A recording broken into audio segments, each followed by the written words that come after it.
चलिए, तो आज की क्लास में पहले एक कन्फ्यूज़न को दूर करेंगे।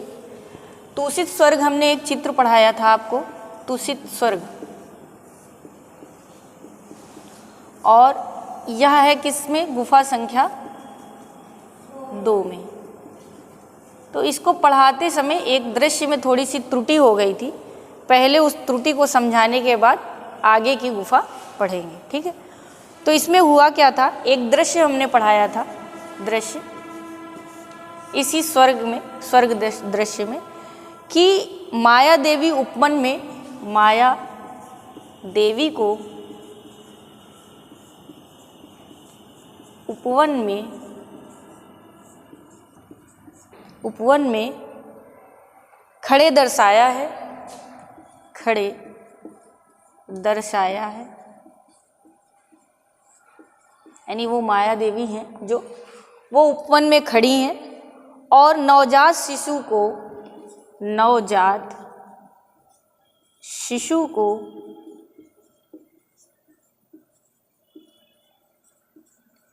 इंद्र ने गोद में, इंद्र ने ले रखा है, ठीक है? इंद्र को चौकोर टोपी लगाए, इंद्र को चौकोर टोपी लगाए,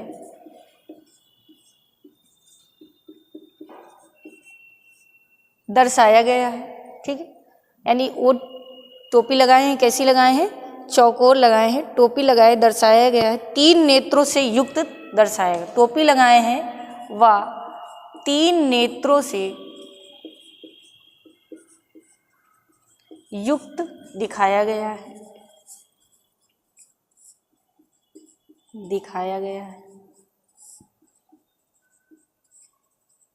ठीक है? उपवन के बाहर भिखारियों की भीड़ है, उपवन के बाहर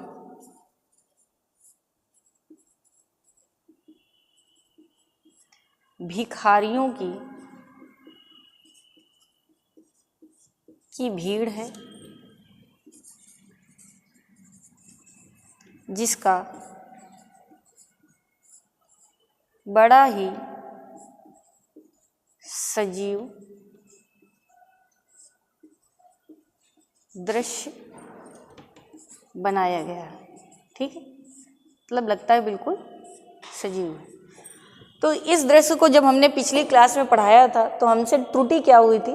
त्रुटि ये हुई थी, जहाँ पर इंद्र हैं वहाँ पे हमने आपको इंद्रवती, क्या इंदुमती बताया है। तो इंदुमती नहीं है, इसे गलत मानिएगा। यहाँ पर इंद्र भगवान को दिखाया गया है कि उन्होंने उनके पुत्र को ले रखा है, यानी नवजात शिशु को ले रखा है, और चौकोर टोपी पे हैं, वह 3 नेत्रों से युक्त उनको दिखाया गया। बस यही मिस्टेक हुई है, थोड़ा सा नाम में अंतर हो गया, ठीक है? अब बढ़ेंगे आगे। गुफा संख्या आज कितनी पढ़ेंगे? गुफा संख्या 19। गुफा संख्या 19।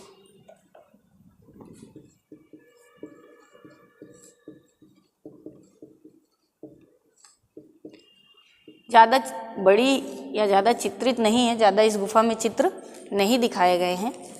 तो गुफा संख्या 19 जो है, यह एक चैत्य गुफा है, यह चैत्य गुफा है। जाहिर सी बात है, चैत्य गुफा है तो दृश्य कम होंगे।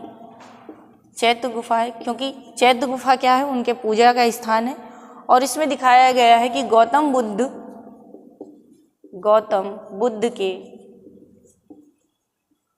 जीवन के दृश्य बने हैं, ठीक है? और ज़्यादातर चित्रण कहाँ पे हुआ है? तो ज़्यादातर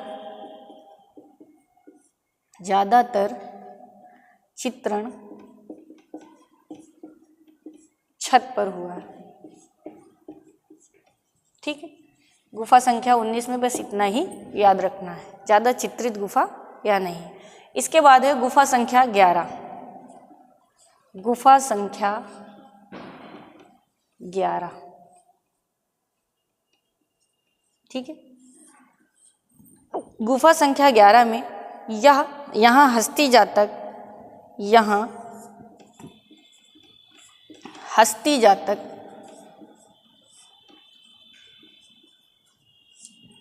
हस्ती जातक की कथा है।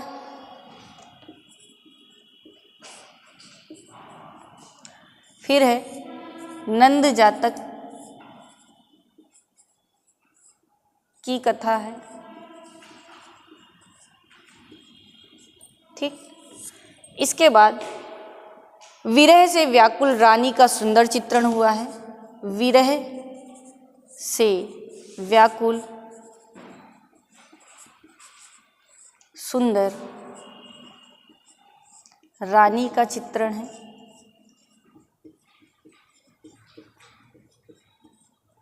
ठीक है, विरह से व्याकुल रानी का चित्रण है।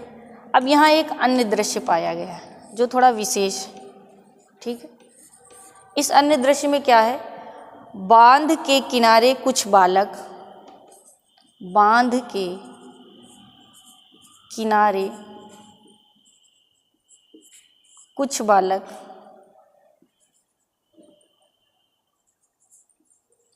कुछ बालक, यानी बांध है उसके किनारे कुछ बालक हैं एवं स्त्रियां सरोवर में स्नान कर रही हैं। एवं स्त्रियां सरोवर में स्नान कर रही हैं।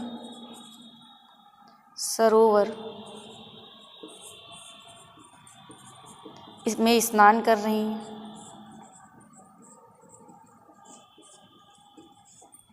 नहा रही हैं। ठीक है, कर रही हैं। इस चित्र में राक्षस का भी चित्रण हुआ है। इस चित्र में राक्षस का भी चित्रण हुआ है।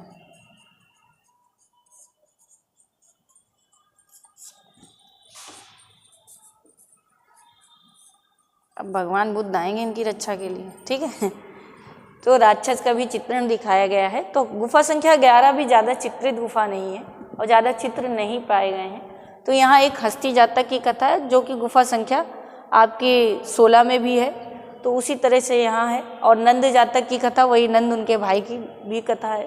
विरह से व्याकुल एक सुंदर नारी को दिखाया गया है। बस ये जो अन्य चित्र दिखाया गया है यही थोड़ा सा इम्पोर्टेंट है। ठीक है, इसके बाद बढ़ेंगे गुफा संख्या 6। गुफा संख्या 6, ये सब छोटी छोटी गुफाएं। गुफा संख्या 6 में क्या है? तो इस गुफा में 19वीं गुफा के समान चित्र मिले हैं। इस गुफा में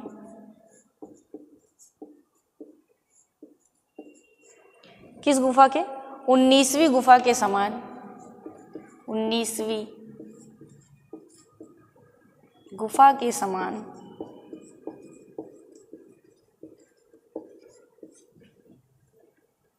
19वीं कर ले, 19वीं गुफा के समान चित्र मिले हैं।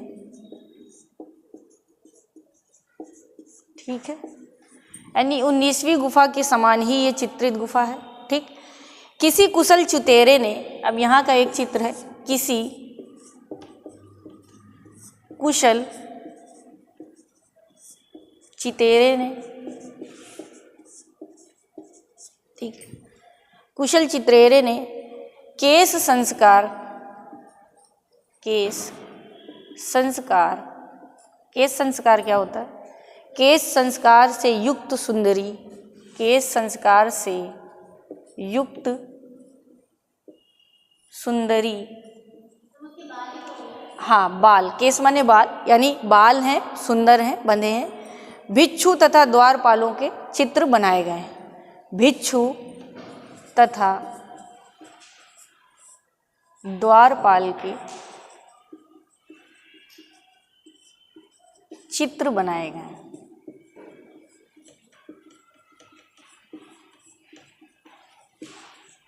यानी कि जो केश संस्कार युक्त सुंदरी है, तो जो कुशल चित्रकार था उसने उसका चित्रण बहुत सुंदर किया है। ठीक है, इस चित्र में। इसके बाद पढ़ेंगे गुफा संख्या 1।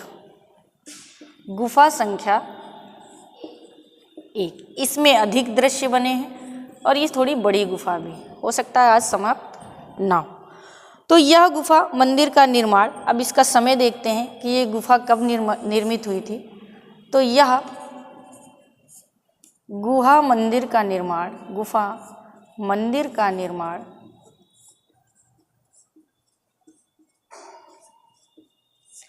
500 ईस्वी से लेकर, यानी 500 ईस्वी से लेकर 625 ईस्वी के मध्य, 625 ईस्वी के मध्य इसका निर्माण हुआ।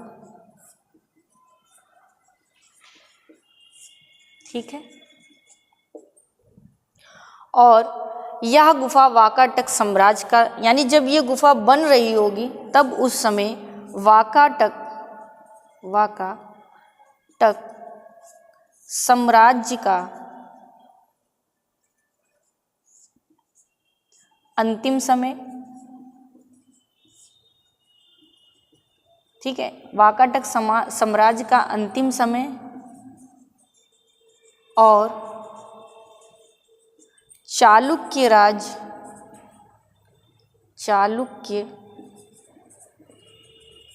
साम्राज्य की शुरुआत थी। यानी एक राजवंश समाप्त हो रहा था और दूसरे राजवंश की स्टार्टिंग हो गई थी, उसी समय इस गुफा का निर्माण हुआ। ठीक है, अभी इसी गुफा के बारे में पढ़ेंगे, गुफा संख्या 1 के बारे में ही। तो गुफा संख्या 1 में ये कहा गया, चालुक्य साम्राज्य के अंतिम समय चल रहा था और वाकाटक साम्राज्य की शुरुआत थी। यह गुफा विशालकाय गुफा है, यह गुफा विशालकाय गुफा है, यानी ये बहुत बड़ी गुफा है। ठीक है, जिसके लिए कहा गया है कि जो कि 64 फीट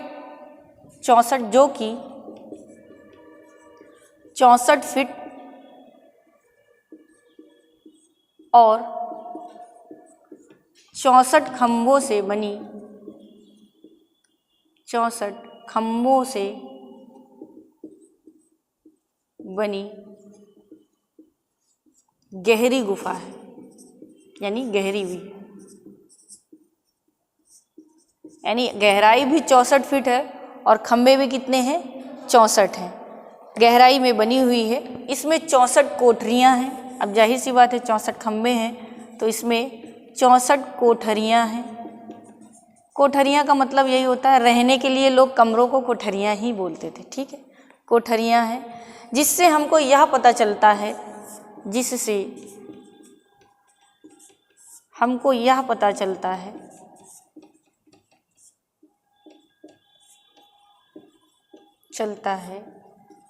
कि यह कैसी गुफा होगी, यह विहार गुफा है।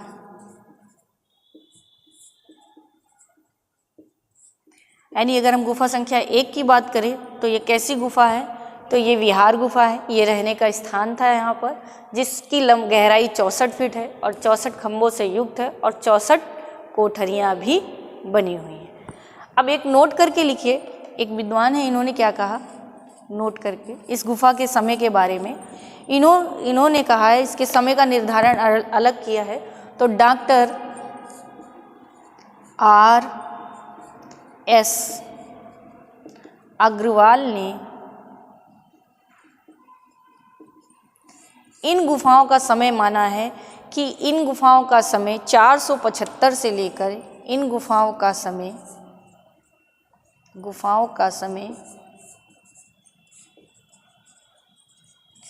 475 ईस्वी से 500 ईस्वी रहा होगा।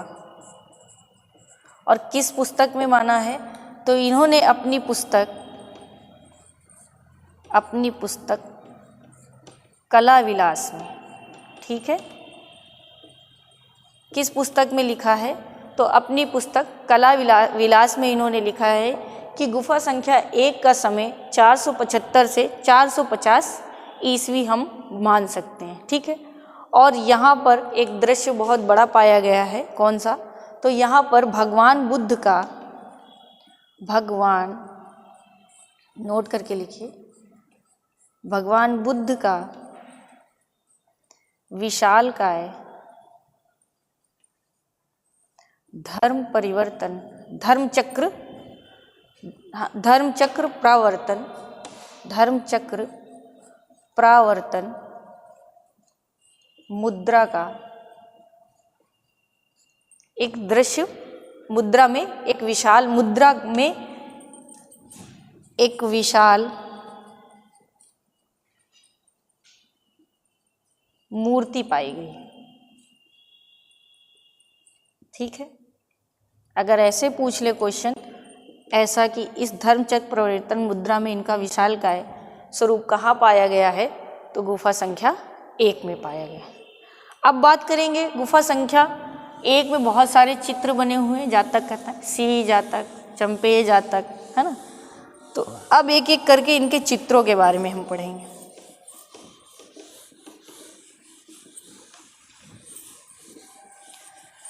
तो चित्र, पहला चित्र है शिवी जातक। पहला चित्र कौन सा है? शिवी जातक। अब इस जातक कहानी में दृश्य क्या है, कहानी क्या है? तो द्वार में प्रवेश करते ही, यानी इस गुफा के द्वार में, गुफा के द्वार में प्रवेश करते ही, ठीक है, जैसे ही आपने प्रवेश किया उसकी बाईं ओर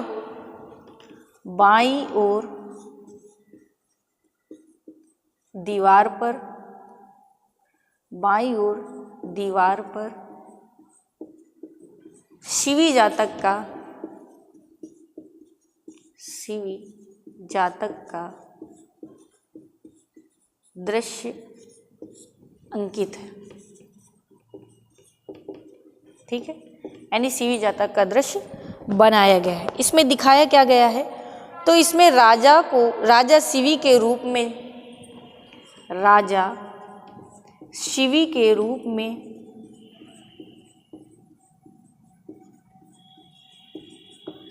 यानी राजा कौन है? वहीं के राजा शिवी के रूप में, बोधिसत्व, शिवी के रूप में बोधिसत्व कौन? भगवान बुद्ध। बोधिसत्व एक बाज से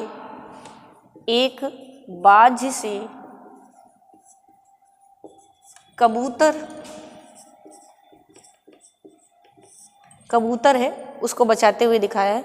कबूतर को बचाने के लिए यानी उस कबूतर को अब बचाएंगे तो कैसे बताएंगे? बचाने के लिए उसके बराबर भार का मांस, उसके बराबर भार का मांस, भाई बाज क्या खाता है? मांस खाता है। बराबर के भाग का मांस अपने शरीर में से काट कर कांट हो जाएगा,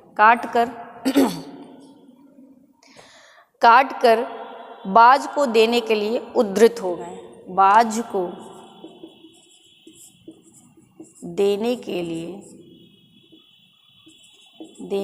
लिए उद्धृत हो गए, मतलब तैयार हो गए। शब्द उद्धृत का अर्थ है कि तैयार हो गए।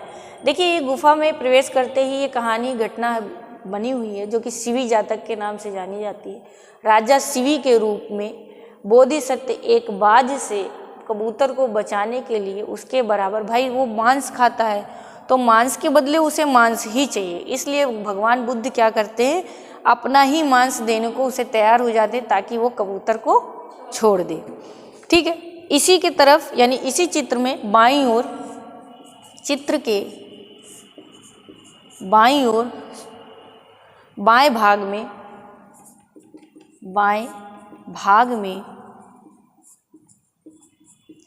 कबूतर, यानी बाएं भाग में जो कबूतर है, कबूतर राजा की जंघा पर बैठा है। कबूतर राजा की जंघा पर यानी जंघा पर बैठा है,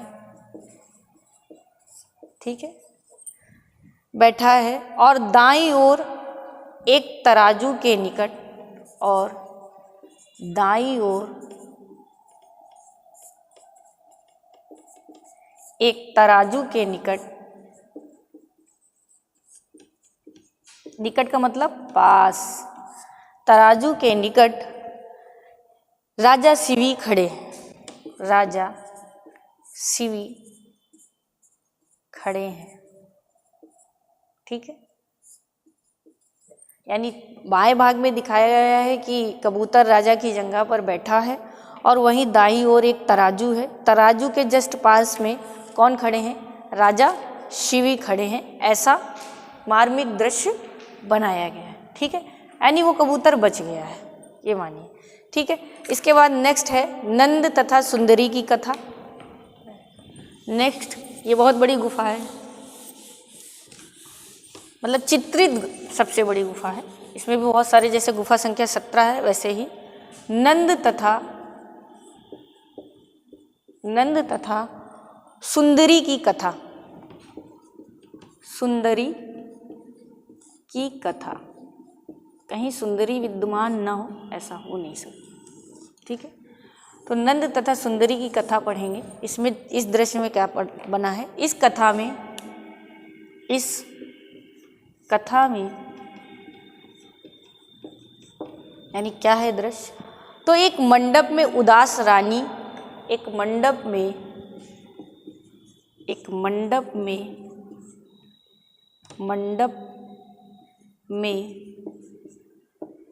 उदास रानी, यानी किस अवस्था में, उदास रानी अन्य महिला से बात कर रही है, अन्य महिला से बात कर रही है,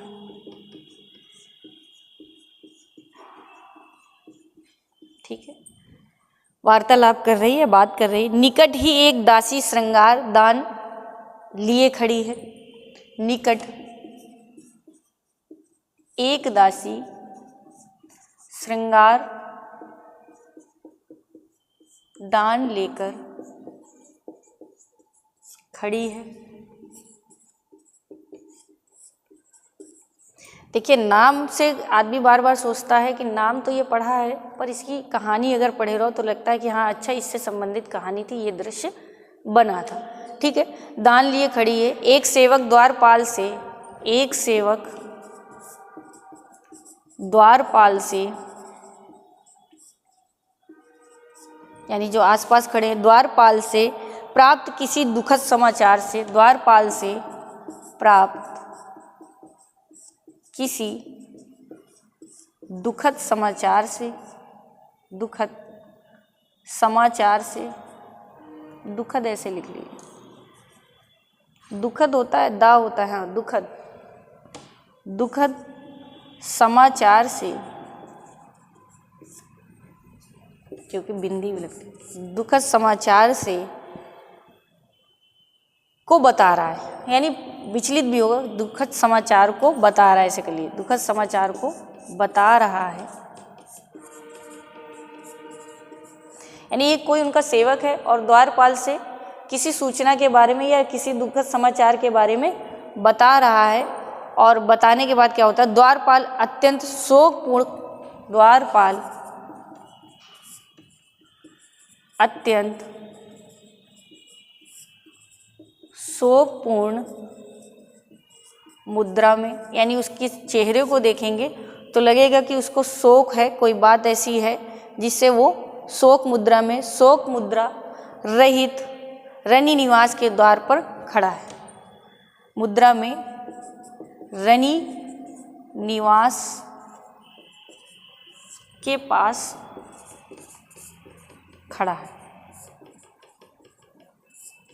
रनी निवास यानी रानियों का निवास, जहाँ रानियां रहती हैं, ठीक है, इसलिए उसे कहते हैं रवि निवास। बाईं ओर एक विरह पीड़ा से विहिल, बाईं ओर एक विरह पीड़ा से विरह पीड़ा से विहल का एक सुंदरी का चित्र है। विरह पीड़ा से विहल एक सुंदरी का चित्र है।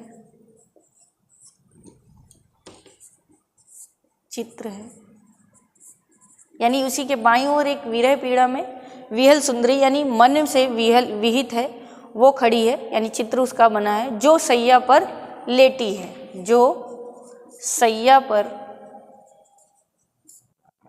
लेटी है। सैया का मतलब क्या होता है? हाँ, बिस्तर वगैरह में लेटी है और उसकी एक विरह वेदना को उसकी सखिया, मतलब उसकी इस विरह वेदना को, उसकी इस विरह वेदना को उसकी सखियों ने सुन लिया है। सखियों ने सुन लिया है।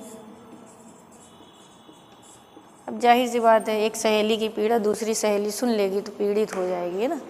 सखियां जान गई है, सुन लिया है, दुखी हैं, उसकी इस व्यथा को दूर करने का प्रयास कर रही हैं। उसकी इस व्यथा को दूर करने का प्रयास कर रही हैं।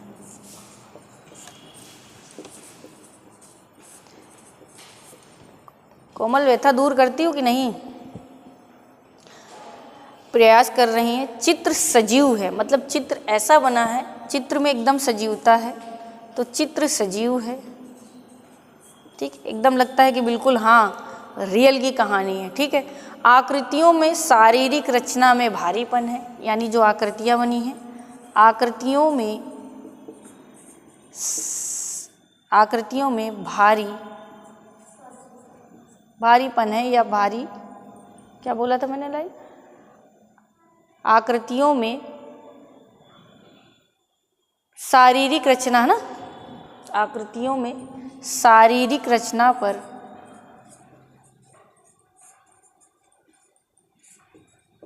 भारीपन है, यानी जो शरीर दिखाया गया है बढ़िया हष्ट पुष्ट भरा भरा दिखाया गया है। ठीक है। भारीपन है। हस्त मुद्राएं तथा बालों में, हस्त मुद्राएं तथा बालों में, ठीक है, जो बाल बने हैं, बालों में श्रृंगार के आलेखन हैं और कोमलता से दर्शाया गया। श्रृंगार में आलेखन व कैसा दर्शाया गया?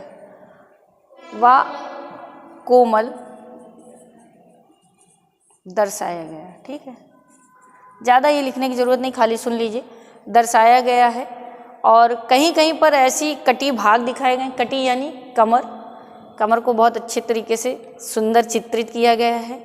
और कटी भाग यानी कभी कभी कटी भाग के दोनों भ्रुकुटियों को एक ही रेखा से, भ्रुकुटियाँ क्या होती हैं, यानी कि भौवें एक ही रेखा से बना दी गई हैं, ऐसा दर्शाया गया है इस चित्र में और बहुत मार्मिक बनाया गया है। तो आपको इस कथा में ये पता चला होगा कि एक रानी है, पहले तो श्रृंगारदान है, पूरा दृश्य है, फिर उस सैया में जो शोकपूर्ण मुद्रा में रैनी निवास के पास जब खड़ा होता है तो बाईं ओर एक विरह पीड़ा में विहल एक सुंदरी का चित्र है, उसको दिखाया गया है जो कि सैया पर लेटी है और उसी की इस घटना को देखते हुए ये चित्र बनाया गया। अब सखियाँ सुन लेंगी तो समाचार पत्र सुनने के बाद हल करेंगी। इसके बाद कल हम लोग इसी गुफा में महाजनक जातक चित्र को पढ़ते हुए आगे बढ़ेंगे, क्योंकि आज की क्लास अब यहीं पर ये। तो अगला जो दृश्य पढ़ेंगे वो है आपका महाजनक जातक कथा। ये हम कल की क्लास में पढ़ेंगे। ठीक है। तो आज के लिए इतना ही।